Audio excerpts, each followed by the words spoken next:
Sa paglalim pa ng gabi, habang abala ang grupo ni Tadag sa pagpapahinga, bigla namang nabaling ang atensyon nila nang mapansin nila ang iilang mga damong gumagalaw. Wala namang hangin pero nakapagtataka ang paggalaw ng mga ito. Dala ng kanyang kuryosidad, dali-dali siyang kumuha ng sulo at kasabay nito ang pagpapasama niya kay Tandang Ibok para maglibot.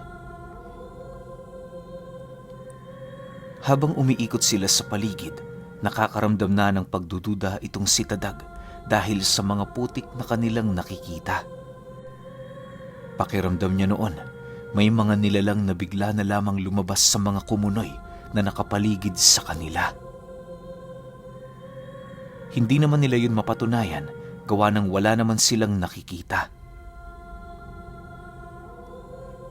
Makalipas pa ang ilang minuto, nang marating na nila ang masukal na bahagi ng lugar, doon bumungad sa kanila ang isang maliit na sapa kung saan nakasilay sila ng mga bangkay na animoy matagal nang binawian ng buhay. Nababalot ang mga ito sa mga baging at kitang-kita nila ang mga insektong naglalabas-masok sa mga bangkay. Dahil sa wala naman silang nararamdamang kakaibang presensya, kaya na may inakala nilang mga ordinaryong bangkay lang ng tao ang kanilang nakikita. Maya-maya pa, minabuti nilang bumalik na sa kinaroroonan ng kanilang grupo para magpahinga. Tandang Ibok, wala ka bang nararamdaman sa mga bangkay na yon? Pakiramdam ko kasi, buhay sila eh. Wika ni Tadag habang sila'y naglalakad. Meron naman, pero hindi ako sigurado. Ganyan din ang nararamdaman ko kanina, iho. Magbantay lang tayo. Hayaan natin silang mauna sa kanilang plano. Sagot naman sa kanya ni Tandang Ibok. Nang marinig naman yon ni Tadag, minabuti nitong manahimik at magpatuloy na lamang sa paglalakad. Sa pagbalik nila sa kinaroroonan ng kanilang kasama, dali-dali namang ginising ni Manong Kamat ang iilan sa mga tauhan niya upang pabantayin sa paligid. Hindi naman nagreklamo ang mga ito, lalo pat meron na yung sapat na oras ng pamamahinga. Lumipas pa ang mga oras na natiling tahimik sa buong lugar. Tanging ang pagsimoy ng hangin at mga huni ng ibon na lamang ang kanilang naririnig at wala ng iba. Sa mga oras na yon, napag-isip-isip na ni Tadag na merong kakaibang nangyayari sa paligid. Hindi lang niya matukoy kung ano ito, gawa ng purong kutob lamang ang kanyang pinanghahawakan. Maya-maya pa, nang masipat niya si Tandang Ibok na naglalakad patungo sa kinaroroonan ng mga tauhan niya, pasimple naman niya yung sinundan habang patuloy na nagmamasid sa paligid. Sa paglapit niya sa kinaroroonan nito, doon niya nasilayan ang mga kalansay na gumagapang sa mga talahib. Madali niyang nasilayan ang mga nilalang na yon dahil sa biglaang pagliwanag ng buwan. Matapos niya yung makita, dali-dali naman niya yung itinuro kay Tandang Ibok. Inabisuhan niya rin ang mga kasama niyang namamahinga sa lugar ukol sa kanyang mga nasilayan. Paggising ng mga tauhan niya, agad naman itong kinuha ang kanilang mga armas habang itinataas ang mga kalasag nilang dala. Inaasahan na noon nila Tadag na napapalibutan na sila ng mga kalansay sa kadahilan ng kahit saang parte man siya lumingon, nasisipat niya ang mga yon. Sa pagpapatuloy ng ganoong pangyayari, mariin naman silang inabisuhan ng ermitanyo na huwag umalis sa kinaroroonan nila. Napagtanto kasi nito na purong mga insekto lamang ang nagbibigay buhay sa mga kalansay na kanilang nakikita. Maaaring may mga mata ito, subalit paniguradong bulag ang mga yon, gawa ng nahahati ang karunungan ng mambabarang na nagpapagalaw sa mga nilalang. Nang mapag-alaman naman yon ni Tadag, agad naman niyang inabisuhan ang kanyang mga kasama na mas lalong palakasin ang presensya nila upang magsilbing sabulag laban sa kanilang mga kalaban. Ninais din nilang ipangibabaw sa kanilang mga katawan ang presensya ng mga diwata nang sa gayoy mas lalo sila nitong pangilagan.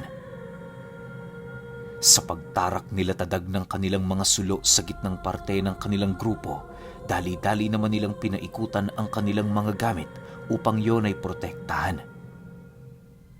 Ayon sa kanya, na habang naghihintay ang grupo nila noong mga oras na yon, kitang-kita niya ang mga kalansay na dahan-dahang gumagapang sa mga talahib.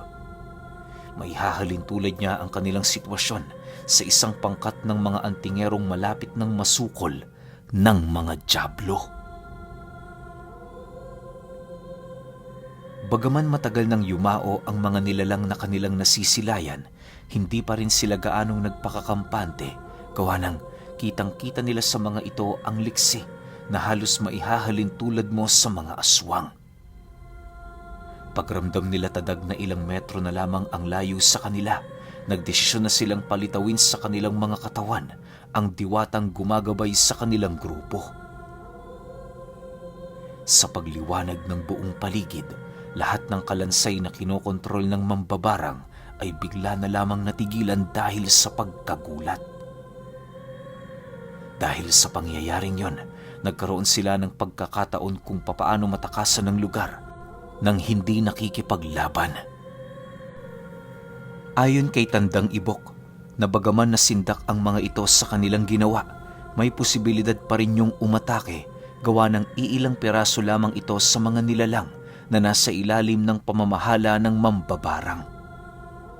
Anumang uri ang mambabarang na yon, nasisiguro niyang hindi ito pangkaraniwan. Dagdag pa ni Tandang Ibok na dahil sa paglabasan ng mga kalansay, inaasahan niyang naghahanda na ang kuba sa kanilang pagdating.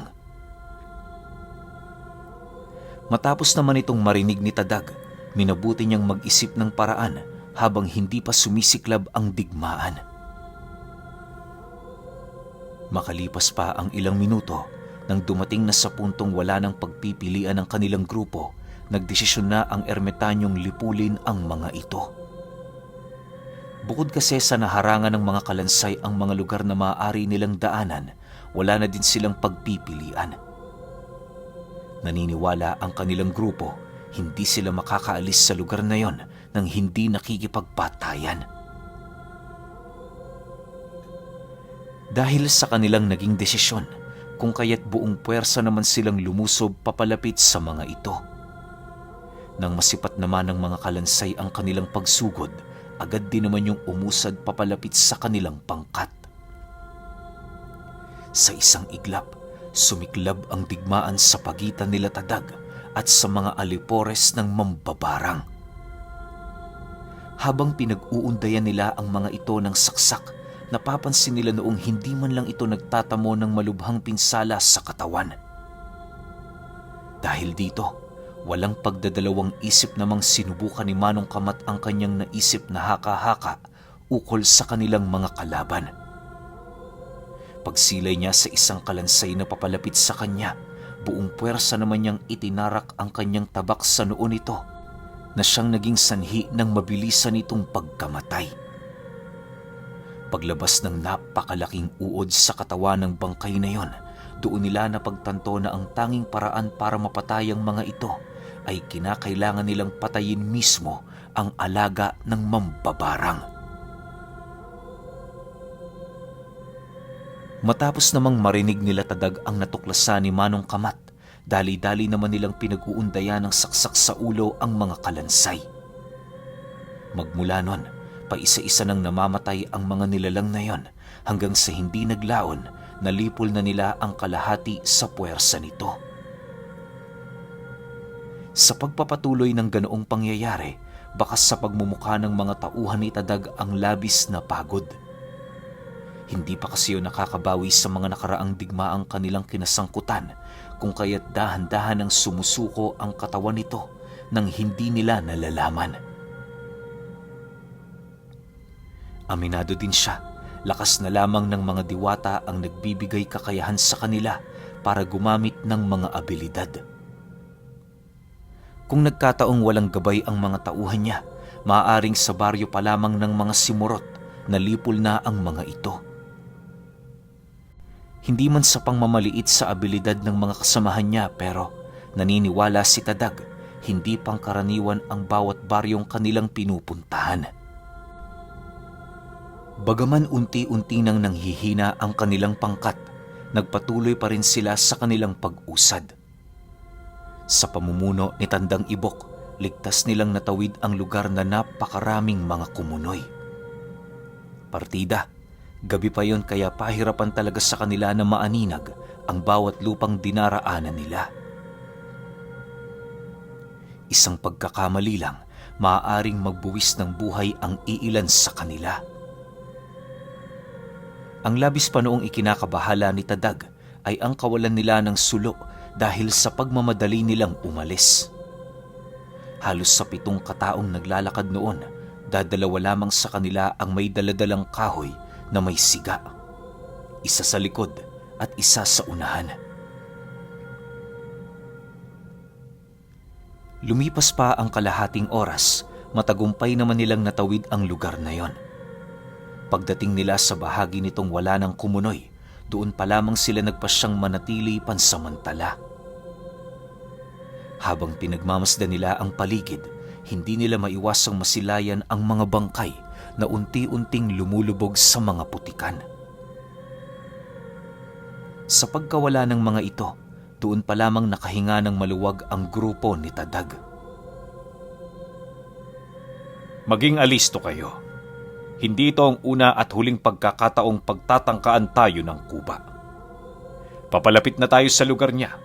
Asahan niyo maraming patibong at kalabang makakasalubong natin sa daan. Wika ni Tandang Ibok habang umuupo sa isang tipak ng puno. Nang marinig naman yon nila Tadag, agad naman nilang ibinaba ang kanilang mga depensa sa katawan. Kinakailangan nilang gawin ito, gawa ng hindi yun makakaganda sa pagod nilang sistema. Ang pagkakaroon ng karga sa katawan kahit wala ka ng lakas, maaari mo yung ikapahamak. May posibilidad na malusaw ang iyong mga buto kung nagkataong karga-karga ng katawan mo ang malalakas na uri ng usal. Isa na dito ang engkantasyon ni Metatron at ang aral ng mga anghel. Habang nagpapahinga ang kanilang pangkat, nanatiling nagbabantay naman sila Tandang Ibok at Manong Kamat. Napakatahimik ng lugar pero yung dalawa animoy hindi mapakali sa kinaroroonan nila. Halos buong magdamag din yung nagbantay, masiguro lamang naligtas ang pangkat nila. Lumipas ang gabing yon. Labis naman ang kanilang pasasalamat, gawa ng walang nangyaring masama sa kanilang pangkat. Bago nila ipinagpatuloy ang kanilang paglalakbay, sinigurado muna nilang may laman ang kanilang sikmura upang meron silang lakas sa paglalakad. Sa pagsapit ng 6:00, kasalukuyan na nilang binabagtas ang napakalapad na patag na lugar. Sa bawat hakbang na kanilang ginagawa, sinasalubong sila ng dahon ng mga talahib na nagdadala ng malamig na simoy ng paligid. Hindi naglaon, pagdating nila sa dulong parte ng lupain, doon nila nasilayan ang isang maliit na sityo na pinaliligiran ng maraming puno. Sa unang tingin, mapagkakamalan mong walang tao sa lugar na yon, gawa ng kahit saang parte ka lumingon, wala ka doong makikitang naglalakad. Taliwas sa unang baryo na kanilang nadaanan, hindi yun binubuo ng magagarang bahay. Ang makikita mo sa lugar, wasak-wasak na kubo na para bang ilang dekada nang hindi tinirahan. Matapos naman yung masilayan ni Tandang Ibok, doon ito napagtanto ang uri ng asbo na kanilang makakalaban. Kung hindi siya nagkakamali, parte ng lahi ng mga Talamban ang ganoong pamamaraan ng pamumuhay na kanilang nasisilayan. Para sa mga hindi nakakaalam, binubuo ng 3 lahi ang mga asbo. Ang Talamban na siyang pinakamabagsik sa 3 ay nakahiligang manirahan sa mga lugar na magugulo at halos hindi na napapasok ng tao. Taliwas sa dalawa nitong kalahi, hindi sila nagtataglay ng anumang uri ng pagbabalat kayo upang makibagay. Dahil sa ganoon nilang pag-uugali, kung kaya't hindi mo sila makikita ang manirahan sa mga komunidad ng tao. Bagaman sila ang pinakamataas na lahi ng mga asbo, labis pa rin silang pinangingilagan ng kanilang mga kalahi sa kadahilanang kilala ang kanilang uri bilang walang kinikilingan. Hindi sila naniniwala na malapot ang dugo kaysa sa tubig, kaya na may lahat ng mahihina nilang kapamilya ay kanilang pinapaslang. Dahil sakitid ng pag-iisip ng mga ito, kung kaya't isa sila sa angka ng mga aswang na nabansagang kasangkapan ng demonyo.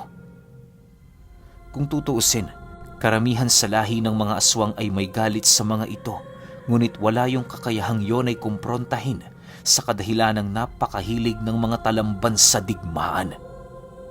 Dagdag pa ni Tandang Ibok, gabi lamang nagpapakita ang mga nilalang na yon, kung kaya't siguradong wala sila doong madaratnan sa pagsapit ng umaga. Hindi na rin nila kinakailangang magsayang ng oras sa kakahanap noong mismong araw na yon, gawa ng kapag umaga, natutulog ang mga talamban sa pinakailalim ng mga kuwebang kanilang nilikha sa kanilang pugad. Walang kakayahang mahanap ng tao o antingero ang pinagkukublian nito dahil sa ilalim ng mga kuweba, makikita mo ang napakaraming lagusan para ligawin ang sinumang dayo sa lugar. Nang marinig naman yon nila Tadag, wala silang ibang ginawa kundi ang maghintay. Para sa kanila, pabor ang ganoong sitwasyon, gawa ng kahit papaano magkakaroon na sila ng mahaba-habang pahinga. Hindi pa man noon gaanong sumisikat ang araw, nagdesisyon ang kanilang grupo na matulog. Salitan lang, kalahati sa pangkat nila ang matutulog ng 5 oras, tapos kalahati naman paggising ng mga ito. Bali yon ang nakikita nilang paraan, nang sa gayoy mabantayan ng lahat ng mga kaibigan nilang kinakailangan ng pahinga. Lumipas pa ang mga oras, nanatiling nagbabantay sila Tandang Ibok at Manong Kamat. Nauna na noong matulog si Tadag, gawa ng kagabi pa nandidilim ang paningin niya. Paggising niya, napansin niyang 12:00 na pala. Ang iilan sa kanyang mga kasama, abalang-abala sa pagluluto, habang ang dalawa namang matanda, nadatnan niyang tulog na tulog at humihilik pa. "Manong Tadag, halina ho kayo't kakain na tayo." Bungad na wika ng isa sa mga tauhan niya. Matapos naman niyang marinig ang sinabi nito, hindi niya maiwasang malungkot, gawa ng sa dinami-rami ng nasaksihan nilang karumal-dumal na pangyayari sa lugar na yon, na natiling normal ang mga kasama niya. Ni minsan, hindi niya yon napansing nagbago ng pakikitungo sa kanila. Kumbaga, kung ano ang ugali nito pagpasok nila sa lupain ng Kuba, ganun pa rin yon hanggang sa marating na nila ang baryo ng mga asbo. Habang kumakain si Tadag kasama ang mga kaibigan niya, napansin nila noon ang pagbabago ng itsura ng baryo ng mga asbo. Hindi nila mawari pero pakiramdam nila biglang nag-iba ang wangis ng kubo na nasa unahang parte ng lugar. Nagbago rin ang mga daan nito, hindi kagaya noong una nila yung makita. Dahil sa pangyayaring yon, muli na naman siyang nagkaroon ng kutob ukol sa kakayahan ng mga talamban na makapanlinlang. Hindi na bago para sa kanila ang ganoong abilidad sa kadahilanang minsan na din yung ipinakita sa kanila ng mga pispis. Makalipas pa ang ilang minuto, wala naman silang nagawa kundi ipagpatuloy ang kanilang pagmamasid. Kinahapunan, paggising ni Manong Kamat at ni Tandang Ibok, agad naman nilang inilahad sa mga ito ang kanilang mga natuklasan. Nang marinig naman yon ng dalawang matanda, walang pagdadalawang isip yung sumang-ayon sa nabuong haka-haka ni Tadag. Sa pagpapatuloy ng kanilang pag-uusap, Wala silang ibang tinuuna ng pansin kundi ang mga plano para mapasok ang sityo ng mga asbo. Parte ng mga planong yon ang harapang pakikidigma sa kanilang mga kalaban. Para sa grupo ni Tadag, hindi na kinakailangan magkubli at pasimpleng pumasok sa kuta ng mga nilalang gawa ng paniguradong matagal na silang natunugan ng mga ito. Sa pagtalikod ng araw sa kalangitan, paisa-isa na nilang sinindihan ang mga ginawa nilang sulo. Matapos yan, dahan-dahan na nilang binaybay ang daan patungo sa kinaroroonan ng kanilang mga kalaban. Habang naglalakad ang kanilang grupo, pansin na nila Tadag ang pagsiangil ng mga ito. May mga nasisilayan na din silang mga asbong umaaligid sa lugar na animoy nagmamasid. Makalipas pa ang ilang minuto, nang malapit na sila sa baryo ng mga asbo, bumungad sa kanila ang 12 nilalang na nakasakay sa mga kabayo. Nanlilisik ang mga mata nito at animoy hindi yun nagagalak sa kanilang pagdating. Pagbaba ng mga panauhin, buong tapang naman yung lumapit sa pangkat nila habang nagbibigay ng babala ang pinuno ng pangkat. Sa tono ng pananalita nito, pakiramdam ni Tadag para silang mga hayop na itinataboy nito. Bagaman gumagamit yon ng ibang dialekto, hindi niya maipagkakaila ang nais nitong ilahad sa kanila. Matapos namang marinig ng kanilang grupo ang sinabi ng nilalang na yon, laking gulat na lamang nila nang bigla nilang masilayan si Tandang Ibok na kampanteng naglalakad papalapit sa mga nilalang. Huwag niyo sana kaming sindakin. Kada baryo, ganyan ang mga naririnig namin. Rinding-rindi na kami. Kung gusto niyo makipagpatayan, sumugod lang kayo. Nakahanda naman kami. Matapang na sagot ni Tandang Ibok. Pagkarinig ng mga asbo sa sinabi nito, dali-dali naman yung sumakay sa kanilang mga kabayo habang patuloy na nag-uusal. Sa isang iglap, bumungad sa mga mata nila Tadag ang animoy pag-iisa ng mga nilalang na yon sa mga alaga nila. Matapos naman nila yung masilayan, agad namang naglunsad ng paunang pag-atake ang kanilang pangkat. Habang umuusad ang kanilang grupo, bigla naman nilang nasipat ang pagsugod ng mga ito. Dahil sa pangyayaring yon, napilitan naman sila Tadag na mapahinto upang salubungin ng kanilang mga kalasag ang mga asbo. Sa paglapit ng mga ito sa kanilang kinaroroonan, dali-dali namang lumundag sila Tadag sa likuran ng kanyang mga tauhan at kasabay nito ang walang habas nilang pag-atake sa kanilang mga kalaban. Sa bawat pagpulupot ng kanyang latigo sa leeg ng mga asbong nahuhuli niya, buong puwersa naman niya yung ibinabalibag sa lupa. At kapag naisa sa katuparan na niya ang ganoong pag-atake, mabilis namang sumusugod ang iilan sa kanyang mga kasama upang paslangin ang mga nilalang na yon. Sa ganoong pamamaraan, nagawa nilang mapatay ang 3 sa kanilang mga kalaban sa loob lamang ng maikling panahon. Dahil sa ganoong pamamaraan ng pag-atake nila Tadag, kung kaya't napilitan ng mga asbo na umatras ng bahagya. Habang papalapit sila noon sa looban ng sentro, bakas sa pagmumukha ng mga nilalang na yon ang labis na pagkabahala. Makalipas pa ang ilang minuto, pagsilay ni Tadag sa isa sa mga ito na biglang tumigil bago pa man makapasok sa baryo, doon nila nasilayan ang mga talamban na nasa kaanyuan ng dambuhalang pusa. Kulay uling ang mga balahibo nito at meron yung mga matang maihahalin tulad mo sa kulay ng dugo. Pagsilay ng nilalang na yon sa isang asbo na umapak sa loob ng kanilang baryo, laking gulat na lamang nila Tadag nang masipat nila yung sinunggaban ang kauri nito at walang habas yung pinagkakalmot gamit-gamit ang matatalas nitong kuko.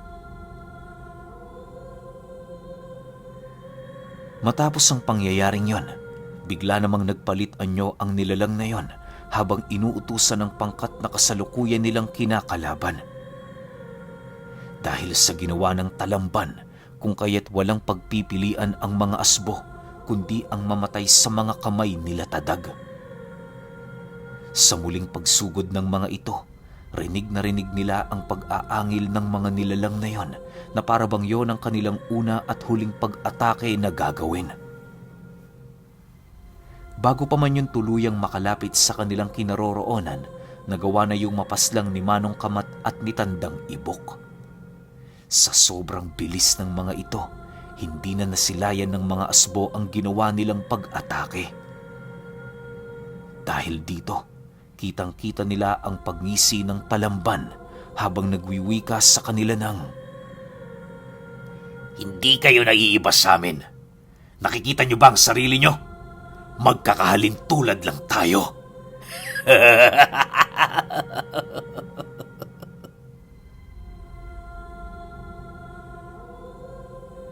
Okay. Nako po. Mukhang mapapalaban na naman dito sila Tadag. Kasi nga, pinakamataas na uri ng asbo. Kahit ako, sa tanang buhay ko ng pagkukwento, ngayon ko lang narinig tong lahi na to. O parang variety siya, di ba? Parang variant siya. Parang variant ng isang asbo. Kasi ang pagkakaalam ko, isa lang yung asbo eh. Pero nahahati pala yan sa 3 angkan. So, tingnan natin kung anong mangyayari sa pagitan nitong mga talamban ba yun? Talamban? O, tama. Talamban. Laban sa grupo nila Tadag. Pahintayin na lang ako ng susunod na episode. Yun lang. Salamat.